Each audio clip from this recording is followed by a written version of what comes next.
तो आप देख रहे हैं न्यूज नेशन की बड़ी कवरेज, जिसमें आज हम सवाल खड़ा कर रहे हैं कि दरअसल में ये कैसा हिंदुस्तान है जो हरियाणा के मेवात में नजर आता है। ये कैसा हिंदुस्तान है जहां पर बहुसंख्यक अल्पसंख्यक के तौर पर तब्दील होता जा रहा है, और ऐसा रातों रात नहीं हो रहा है, साल दर साल, दशक दर दशक हो रहा है। तो क्या ये किसी साजिश के तहत हो रहा है? और अगर किसी साजिश के तहत हो रहा है तो इस साजिश को खत्म करने के लिए कदम क्या कुछ उठाए गए हैं? जमातियों की करतूत की फेहरिस्त काफी लंबी है। मेवात को हिंदू विहीन करने की तैयारी दशकों पहले शुरू हो गई है, तभी पलायन को सबसे बड़ा हथियार बनाया गया।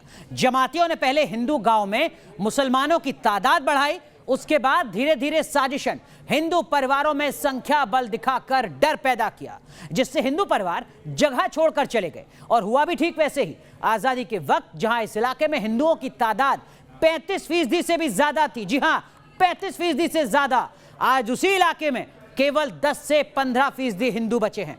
पूरे देश में आबादी बढ़ रही है, लेकिन मेवात में 35% से घटकर 15% हिंदू हो जा रहे हैं। सैकड़ों गांव हिंदू विहीन हो चुके हैं, और सैकड़ों गांव ऐसे हैं जहां पूरे के पूरे गांव में 1 या 2 घर ही हिंदुओं के बचे हैं। हिंदू अपने आप को, अपने परिवार की सुरक्षा के लिए या तो मेवात को छोड़ने को मजबूर है या फिर धर्म बदलने को मजबूर है। और इलाके की इसी तस्वीर की वजह से आज मेवात मिनी पाकिस्तान की तरह लगने लगा है।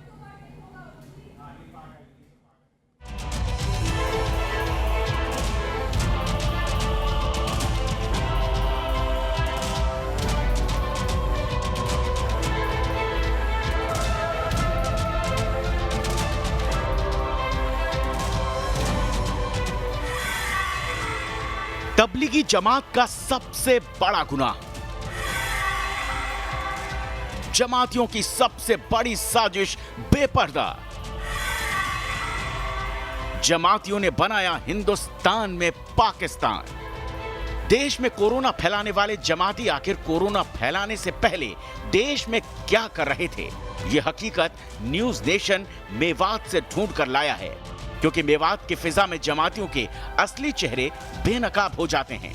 जमाती मेवात के हिंदुओं के लिए किसी आतंकी संगठन से कम नहीं है, क्योंकि यहां बचे कुचे हिंदुओं की आंखों में जमातियों का आतंक साफ नजर आता है। जोखिम उठाकर सच की तलाश में निकली न्यूज नेशन की टीम की मुलाकात मेवात के पुन्हाना के रहने वाले प्रकाश से हुई। प्रकाश, जिसने जमातियों के खौफ से अपने और अपने परिवार की सलामती के लिए मेवात ही छोड़ दिया। जी हां, मेवात से जिस पैमाने पर हिंदुओं का पलायन हो रहा है, वो जानकर आप दहल उठेंगे। वैसे तो मेवात के सैकड़ों गांव हिंदू विहीन हो चुके हैं। हिंदू पलायन कर दूसरी जगह जाकर बस चुके हैं। जिस टुंडलाका गांव का मैंने मुआयना किया, उस गांव के एक विस्थापित हिंदू के घर में अभी मैं मौजूद हूं। वो लोग अपने गांव को छोड़कर पुन्हाना आ गए हैं और वहाँ रहते हैं। उन लोगों से ही बात करते हैं। पर आप अपना शुभ नाम बताएं। प्रकाश नाम। प्रकाश जी, आप लोगों ने अपने गांव को क्यों छोड़ा? हमने इसलिए छोड़ा कि वहाँ डर और खौफ ज़्यादा था मुसलमानों का, इसलिए हम वो गांव छोड़कर पुन्हाना आ गए। हमारा पूरा परिवार पुन्हाना आ गया। क्या उन लोगों का आतंक बहुत ज़्यादा था? किस तरह का आतंक ज़्यादा था? क्या धर्म बदलने का दबाव बनता था? ज़मीनों पर कब्जे हो जाते थे? क्या क्या होते थे वहाँ? ज़्यादातर क्या था, ज़मीनों पे कब्जे होना स्वाभाविक था। वहाँ ज़्यादा संख्या में लोग थे, हम कम थे, इसलिए 15-20 सारे हिंदू मिला के परिवार थे। वो धीरे धीरे पलायन करके आज पुन्हाना में बस। प्रकाश की बातों की सच्चाई जानने हमारी टीम मेवात के पुन्हाना पहुंची, तो यहाँ हिंदुओं पर जारी जुल्म का सच हर तरफ बिखरा हुआ था।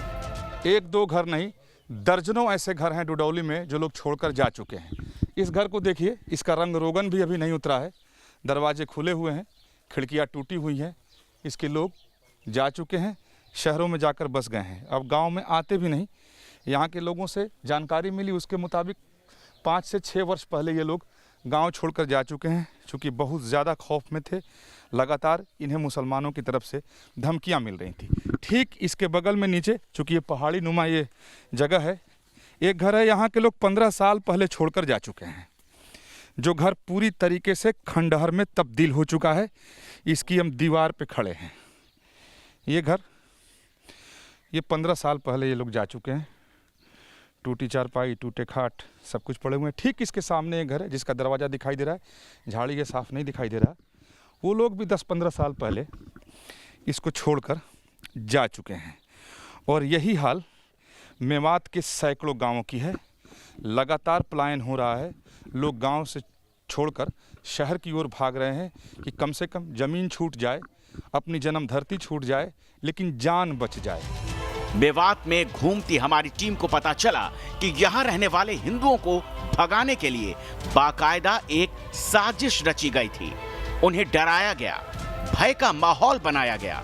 खौफ की इस बस्ती में सच बोलने की हिम्मत सिर्फ एक बुजुर्ग कर पाया, जिसने न्यूज नेशन के कैमरे पर हकीकत खोलकर बता दी। हमारी हालत खराब है साहब। हम मेवन के बीच में आए, हमारे कम से कम 125 घर भाग गए। क्यों भाग गए? और इनके डर के मारे भागे जी। शाम में गिरती तो ऐसे डरते रहे। एक बार तैयारी हुई, झट मेवन भगवा दी। क्यों MLA ये में भी हम कहा कर सके इनका आगे। परेशानी है साहब, हम तो झिक के बहुत डर के रहना पड़ता है। हाँ जी, रात दिन को न चैंचे हो जाए कि मोटरसाइकिल भाग रही गाँव में। गांव के गांव जमात की साजिशों के साए में वीरान हो गए, लेकिन इन मकानों के नंबर आज भी गवाही देते हैं कि ये खाली मकान कभी हिंदू परिवारों की मिल्कियत हुआ करते थे। हरियाणा मेवात के सैकड़ों गांवों से पलायन जारी है। लोग अपने गांव को, अपने पुश्तैनी घर को छोड़कर शहर की ओर भागने लगे हैं। वजह सिर्फ एक ही है, मुसलमानों का आतंक। मेवात का डुडौली एक लौता ऐसा गांव है जहां हिंदुओं की संख्या अन्य गांवों से ज़्यादा है। पहले आबादी आधी आधी थी, यानी आधे मुसलमान थे, आधे हिंदू समाज के लोग थे। लेकिन पलायन होने की वजह से अब हिंदुओं की संख्या यहाँ कम हो गई है और कई सारे ऐसे घर हैं जो खंडहर में तब्दील हो गए हैं। लोग अपने घर को छोड़कर भागने के लिए मजबूर हुए और शहर में जाकर बस गए। ऐसा ही एक घर वो है जो खंडहर में तब्दील हो चुका है। चारों तरफ से अब जंगल झाड़ उगाए हैं। इस घर का कोई भी व्यक्ति यहाँ नहीं रहता है। इसकी दीवार, इसके चौखट इस बात की गवाही देते हैं कि कभी यहाँ लोग रहा करते थे। घर का नंबर अभी तक टका हुआ है, ऊपर तो पढ़ने में नहीं आ रहा, लेकिन 168 168 वार्ड नंबर 2 है शायद। अंदर सब कुछ ढह चुका है, खंडहर में तब्दील है। स्थानीय लोग इसका उपयोग उपला बनाने में करते हैं। ऐसा ही ये घर ठीक इसके बगल में है जो खंडहर में तब्दील तो नहीं हुआ है, क्योंकि गांव के नौजवान लड़के इसकी साफ सफाई करते हैं और यहाँ उपयोग में इसे रखे हैं, बैठते हैं। तो ये घर अभी खंडहर में तब्दील होने से बच गया है। इतना आतंक है, खौफ है कि लोग यहाँ से जा रहे हैं। अपनी जमीन छोड़कर नई दुनिया बसाने का सपना यहाँ के लोगों ने कभी देखा नहीं, बल्कि उनको जबरन यहाँ से पलायन के लिए मजबूर किया गया। ठीक वैसे ही जैसे 90 के दशक में कश्मीर में कश्मीरी पंडितों को कश्मीर से भगा दिया गया। न्यूज नेशन ने इस इलाके के दर्जनों गांवों में सैकड़ों लोगों से बात की और इस पड़ताल में एक से बढ़कर एक दिल दहला देने वाली घटनाएं हमारे सामने आई। मेवात में हिंदुओं के साथ हो रही घटनाओं के बारे में हम जो खबरें दिखा रहे हैं, उसे देखकर आप आसानी से अंदाजा लगा सकेंगे कि कैसे यहाँ उनकी आस्था, परंपरा और संस्कृति सबको जड़ से मिटा देने के लिए बड़ी साजिश चल रही है। मेवात से विकास चंद की रिपोर्ट। तो देखा आपने किस तरीके से देश के हिंदुओं के खिलाफ एक सोची समझी साजिश के तहत काम किया जा रहा है हरियाणा के मेवात इलाके में, और जो बहुसंख्यक हैं वो वहां पर बनते जा रहे हैं अल्पसंख्यक। न्यूज नेशन की बड़ी कवरेज लगातार जारी है और इस कवरेज में अब हमारे साथ जुड़ चुके हैं मेरे वरिष्ठ सहयोगी दीपक चौरसिया। अनुराग, वाकई शर्म आ रही है मुझे ये कहते हुए कि ये कैसा हिंदुस्तान है। वाकई आप ट्वीट करें, ये कैसा हिंदुस्तान है। आज मैं शर्मसार हूं। वो लोग जो सेक्युलरिज्म की कस्में खाते हैं, वो लोग जो गंगा जमुनी तहजीब की गिनतियां करते नहीं थकते कि ये देश वैसा है जहां पर गंगा जमनी तहजीब है। वो लोग जो कहते हैं कि हम अपनी मर्जी से पाकिस्तान नहीं गए, हिंदुस्तान में रह गए, ये मुल्क हमारा है, वैसे लोग क्या मेवात जाएंगे और हिंदुओं को वापस बसाएंगे? इसी पर बहस करने के लिए हमारे साथ जुड़ गए हैं मौलाना साजिद रशीदी, जो ऑल इंडिया इमाम एसोसिएशन के प्रेसिडेंट है। मेरे साथ संगीत रागी जी हैं, जो कि एक पॉलिटिकल एनालिस्ट है। मेरे साथ अतीकुल रहमान साहब हैं, वो भी एक पॉलिटिकल एनालिस्ट हैं। मेरे साथ मुजीबुर रहमान है, तबलीग की जमात में। बता दूं मेवात में क्यों हो रहा है। मेवात में ये इसलिए हो रहा है क्योंकि मेवात में तबलीग की जमात की दबंगई चलती है। 1922 में मेवात के इसी इलाके से तबलीग की जमात ने जन्म लिया। शायद मुजब्बिर रहमान को यह फैक्ट पता नहीं होगा, क्योंकि पढ़ने लिखने से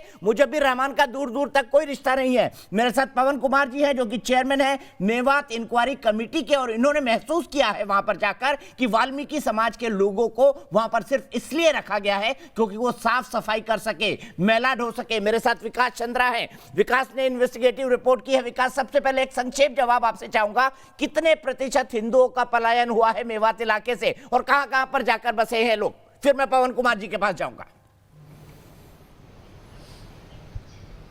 देखिए, मेवात एक बहुत बड़ा इलाका है। अगर नूह जिले की अगर बात की जाए तो 103 गांव जो मेरी पड़ताल में सामने आया, जो बिल्कुल हिंदू विहीन हो चुका है। पहले वहां बड़ी हिंदू आबादी हुआ करती थी, और लगभग 83 ऐसे गांव हैं जहां 2 से 5 अगर हिंदू बचे हैं, वो भी दलित या वाल्मीकि समाज के हैं, जिन्हें जो भागना चाहते हैं तो इन्हें भागने भी नहीं दिया जाता है, इस वजह से कि उन्हें रखो, वो वाल्मीकि समाज के लोग हैं, गंदगी साफ कराओ। शर्म तो तब आती है कि जब रख लिया जाता है, चाहे वो व्यक्ति बीमार हो, कि कोई भी परिस्थिति हो, सफाई करने उसे जाना ही पड़ता है। अगर जिस दिन किसी कारण से वो नहीं गया, उसके घर की कोई औरत या लड़की चली गई, तो वो वापस लौट कर फिर अपने घर नहीं आती है। ऐसा हादसा ठीक पुनहाना में हुआ है कि एक दलित लड़की सफाई करने के लिए अपने घर से बाहर जाती है, आज साल गुजर गए, वह वापस नहीं आई। उसे जबरन मुसलमान बना करके धर्म बदल दिया गया और उसे वहां से गायब कर दिया गया। आज उसकी अपाहिज माँ अकेले बैठी है, न्याय की राह देख रही है, लेकिन कोई पूछने वाला नहीं है। क्योंकि वहाँ जो पुलिस है दीपक जी, वो पुलिस ऐसा लगता नहीं कि इस देश की कोई पुलिस है, क्योंकि वहाँ के जो दबंग नेता, जो खासतौर पर मैं मुसलमान है, चाहे सारे MLA वो हैं, सारे प्रधान वो हैं, और उनमें संगठन ऐसा है कि एक बात हो जाए तो बिना बुलाए कम से कम 1000 लोग जुटते हैं। तो वहाँ पुलिस की ऐसी लाचारगी तो मैंने देखी ही नहीं, सोच भी नहीं सकता कि हिंदुस्तान जैसे देश में पुलिस इतनी लाचार, प्रशासन इस तरह से, सरकार नाम की वहाँ पर कोई चीज़ नहीं, हत्या हो जाए तो मुकदमा दर्ज नहीं होता है। तो कुल मिलाकर के वहाँ 103 गांव हिंदू विहीन हो चुके हैं। 85 गांव में 5 से 2 घर लोग बचे हैं जिनकी जिंदगी नारकीय है। जबरन धर्म परिवर्तन, लालच से धर्म परिवर्तन। वो शादी विवाह नहीं कर सकते, उत्सव को उत्साह से नहीं मना सकते, वो डीजे नहीं बजा सकते, बैंड बजा तो दूर की बात है, कोई तिलक लगाकर बाहर नहीं जा सकता। गांव में कोई मंदिर नहीं, शमशान भूमि को तालाब में बदल दिया गया या खेत की भूमि में बदल दिया गया। कुल मिलाकर के कश्मीर कैराना से ज्यादा खराब हालात मैंने वहां पर देखे हैं। और वो मिनी पाकिस्तान मेरे हिसाब से लगता है कि वो पाकिस्तान से ज्यादा बदतर स्थिति दलितों की वहां पर हो गई है। शर्म आती है ये सुनकर, मुझे वाकई शर्म आती है कि हिंदुस्तान की राजधानी से 100 किलोमीटर दूर एक इलाके के ये हालात है। सीधे चलता हूं आदरणीय पवन कुमार जी के पास, जो कि जज रह चुके हैं और एक सामाजिक कमेटी के अध्यक्ष के तौर पर वो वहां पर पहुंचे थे कि वाल्मीकि समाज की वहां पर क्या दशा है। सर, मैं आपसे जानना और समझना चाहता हूं कि क्या देखा आपने अपनी रिपोर्ट में क्या फाइंडिंग की? क्या विकास जो कह रहे हैं उसमें आपको कितने प्रतिशत सच्चाई नजर आती है? जी चौरसिया जी, दीपक जी, हेलो जी बोलिए, आपकी आवाज आ रही है। हाँ जी, हमें एक अपनी वाल्मीकि महासभा है, श्री वाल्मीकि महासभा ने हमारे संज्ञान में लाया। कई बार हमारी चर्चा भी हुई कि दलित पे वहां पे बहुत ज्यादा दलितों पे अत्याचार हो रहा है, तो आप कोई ऐसी कोई एक जांच कमेटी बनाने की सिफारिश की गई उनके द्वारा कि कोई जांच कमेटी जो निष्पक्ष रिपोर्ट, फैक्ट फाइंडिंग रिपोर्ट बनाए, fact finding report concern authorities को, जैसे हमारे माननीय मुख्यमंत्री जी को भेजी जाए, चेयरमैन SC कमीशन भारत सरकार को भेजी जाए और गृह मंत्रालय भारत सरकार को भेजी जाए। तो वहां हमने पाया कि वहां जितना अत्याचार दलित में हो रहा है, ऐसा लगता है उन लोगों को तो 73 ईयर्स आजादी के हो गए, आजादी का तो उनको पता ही नहीं है कि आजादी का टेस्ट क्या होता है, इसको आजादी कहेंगे आप। वहां 2011 में दलित पॉपुलेशन 75,000 बताई जाती है आंकड़ों में, गणना के आंकड़ों में, जबकि 2001 में वहां दलित पॉपुलेशन 78,000 थी। 11-10 सालों में पॉपुलेशन घट रहा है। इससे इंडिकेटर कि दलित वहां से पलायन कर रहा है, न केवल दलित बल्कि हिंदू भी पलायन कर रहा है। ये बात अभी जो मेरे से पहले वक्ता हमारे भाई साहब ने बताई है कि भाई वहां जो है हिंदू 103 गांव में कोई हिंदू नहीं है। 84 गांव ऐसे हैं जहां पे 4 या 5 परिवार बचे हुए हैं और 20% के लगभग आबादी केवल हिंदू की है। 80% आबादी जो है हमारा मेरे मुस्लिम समाज है वहां। अब हम दलित के बारे में अगर आप चाहें तो मैं थोड़ा सा विस्तार से बता सकता हूं। मुझे संक्षेप में बताइए क्या कारण है कि पलायन हुआ जज साहब, क्योंकि टीवी है, हम बहुत लंबी बात कर नहीं सकते। मैं आपसे टू द पॉइंट जानना चाहता हूं कि इस पलायन के कारण क्या थे। क्या उनको डराया गया, क्या उनको धमकाया गया, क्या जानबूझकर वहां की डेमोग्राफी बदलने की कोशिश हुई मुसलमानों के द्वारा?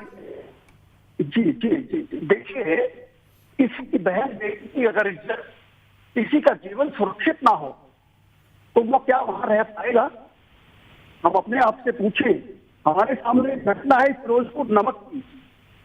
वहां पे एक महिला को नौकरी का झांसा देकर अपहरण किया जाता है और 9 से 10 युवक उससे लगातार 2-3 दिन उससे बलात्कार किया जाता है और बलात्कार करने के बाद वो महिला पुलिस में एक अपनी FIR दर्ज कराती है, कंप्लेंट देती है। FIR 173 में दर्ज होता है और उसके बाद FIR पे कोई कार्रवाई नहीं होती तो उस महिला को मारने की कोशिश की जाती है, उसका काट दिया जाता है। समहाउ वो लेडी बच जाती है, लेकिन उसके बावजूद उस लेडीज को मर्डर कर दिया जाता है, लेकिन दिखाया जाता है कि उसने फांसी लगाई है। 302 का पर्चा दर्ज होता है, FIR दर्ज होती है, लेकिन कोई कार्रवाई नहीं होती। इसी तरह एक लड़की मेवली गांव की दलित लड़की का अपहरण किया जाता है और वो आज लापता है। निजाम सन ऑफिसर एक लड़का और उसको एक लड़का है और उसके साथ 8-10 लोग महिला का एक लड़की का अपहरण करते हैं और जबरदस्ती उसे शादी करा देते हैं। जब FIR दर्ज होती है, कराई जाती है, तो उससे फोर्सफुली बयान दिलाया जाता है कि मैंने अपनी मर्जी से शादी की है। हमने ये भी पाया कि स्कूल जाती दलित लड़कियों को रास्ते में रोक लिया जाता है और उनके साथ जबरदस्ती की जाती है, गलत सलत इशारे किए जाते हैं, अश्लील इशारे। मैं बात वो कह रहा हूँ जो मेरे पास रिकॉर्डेड स्टेटमेंट है, मेरे पास साक्ष्य हैं। मैं ऐसे मौखिक बातों मौखिक आधार पर बात नहीं कर रहा हूँ। बिल्कुल जज साहब, हम आपसे बात कर रहे हैं, सम्मान के साथ बात कर रहे हैं और हम जानते हैं कि एक जज बिना किसी गलती के अपनी फैक्ट फाइंडिंग करेगा, अपनी जांच करेगा। आप कंप्लीट करिए अपनी बात। जी जी जी। और सिगोली गांव में एक घटना होती है कि वहां एक वाल्मीकि लड़की का विवाह हो रहा था। विवाह में लड़की को 10-15 लोग आते हैं, मुस्लिम लड़के, और पहले तो उस दूल्हे को पिटाई करते हैं, फिर उस लड़की को जबरदस्ती कार में ले जा डालकर अपहरण करने की कोशिश की जाती है।